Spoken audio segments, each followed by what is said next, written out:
What's going on this week, boys? I want to talk about trail cameras real quick. You know, we got a bunch of sales coming up, I'm sure, around the 4th of July all the way to deer season. So pull some money out, some of that moldy cash you've been saving up, spend some money on some new cameras, find some more booners out there, right? So I, for work, run a lot of cameras, man. I run a few hundred cameras. I mentioned in the last video, I run cameras for other people. It's part of some of the services that I do in the fall and in the summer months. So I've got to work with several different brands, and I'm kind of starting to understand what is better versus, or what works per se versus what is more unreliable. So I want to show you guys what I do for my trail cameras. Starting up, dude, this camera is awesome. This is my specific food plot camera. The reason I say that, this camera is made by Tact Cam, right? Yep. It's 360 degrees. You see this insert on the back? Screw that into the camera, put it on a T-post right in the middle of your plot. It's the difference from running 3 or 4 trail cameras in a 2, 3, 4 acre food plot versus running 1 or maybe 2. You cover 2 sides of the plot per se. But the only downside I would say to these cameras is that you can't really run them in a timber. They get a lot of wind pictures and whatnot, obviously, when you have a setting like that. So that's why when I think of food plots and everything, these cameras can end up saving money. So I just mentioned, instead of putting 3 or 4 cameras out there, paying $30, $40 a cell service, we're only paying, I can't remember what this is, maybe 10 bucks or 11 bucks in cell service for this camera that's getting the same thing, and if not more, than what those 3 or 4 cameras we're already doing. I know a lot of guys are running for deer and turkeys, so I haven't tried their other cell cameras, but as far as food plots, dude, that one kicks butt. Next up, I would say that these are the most reliable cameras for me. Tact Cams. That's no surprise, probably. First generation that came out, dude, these things were freaking awesome. But they were 99 bucks, and every time I go into Shields, dude, they were sold out like right away.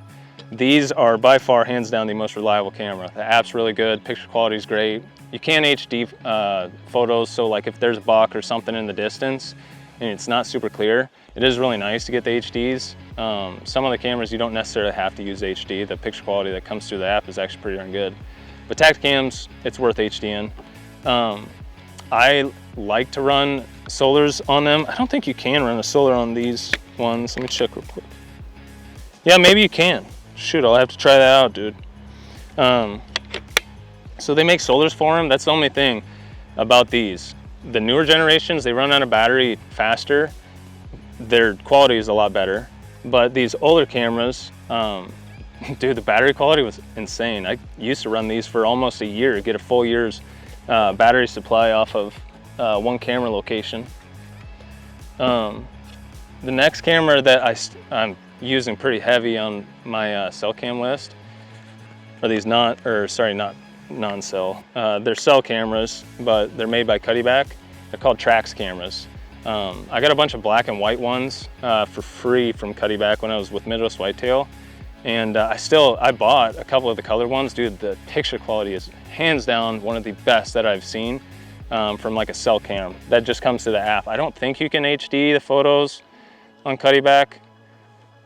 That'd be awesome if they figured that out for the Cuddy Link system, which I'm about to talk to next. But I've had no troubles with these cameras, and the battery life has lasted very, very long on cell mode. I mean, you can get a full year of battery life off of 4D batteries in these cameras. I was actually just talking about that to Coley this morning.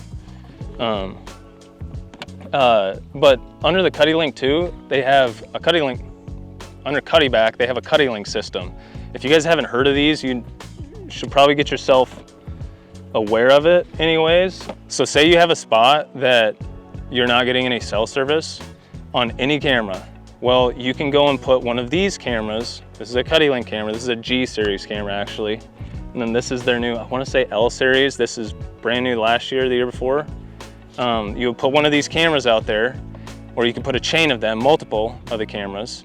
And what this is going to do, it's going to link back to a home camera. So the home camera is going to look different than this. That home camera will send the photos to you, but the home camera has to be in a spot on the farm that has cell service. So essentially you can put these cameras These are not the same as the G series camera. Cuddy Link is not the same as a cell camera. This sends straight to your app, your phone, your email.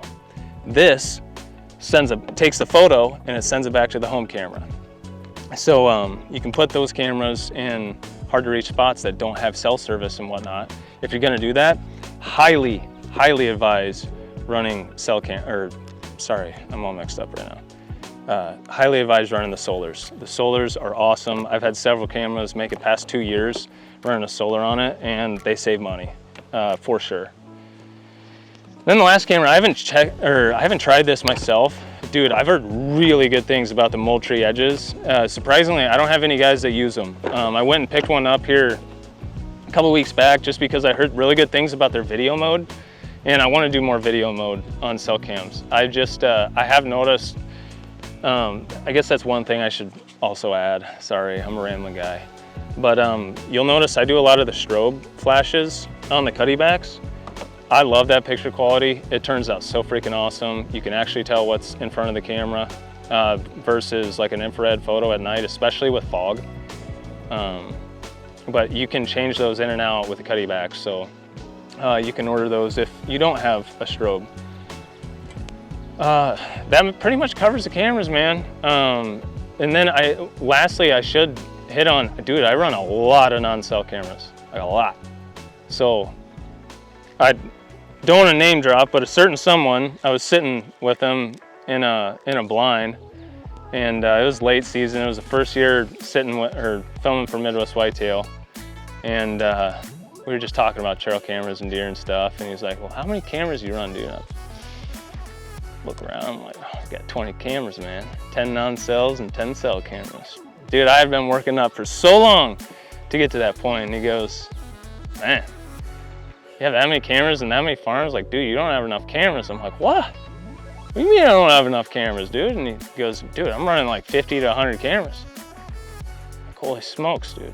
So every year I'm trying to build up my inventory, but I'm actually building up my inventory on non-cell cameras. Cell cameras are great, they're awesome, speedy intel, but the reason I'm doing that, I'm letting those cameras soak.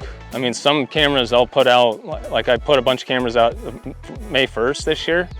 And when I put those out, I have no plans on going to check some of those spots until the 4th of July, or maybe the 1st of August, something like that. And then I'll go move those cameras around, put those in fall locations over scrapes or something, and then I won't touch them unless, you know, I've got some time to go check camera. The more cameras you have, the more intel you have. The more intel you have, the more calculated you are come deer season. For example, I left probably 6 cell cameras for Vendetta. The one year what was that, 2023 or whatever? And out of all those cell cameras, none of them got a photo of Vendetta. But I left one non-cell camera out there, and sure enough, that non-cell camera had a bunch of photos of them. I would have never killed that deer if I didn't go check that one non-cell camera. So the way I think about the trail camera thing, and until they ban trail cameras, I'm still gonna use them, man, because you can be calculated. You can learn a lot. The sooner you get the cameras out, the better. Yeah, that basically does it, man. If you have any trail camera questions, give me a shout. I've ran into about every problem you can run into with trail cameras, so. All right, peace.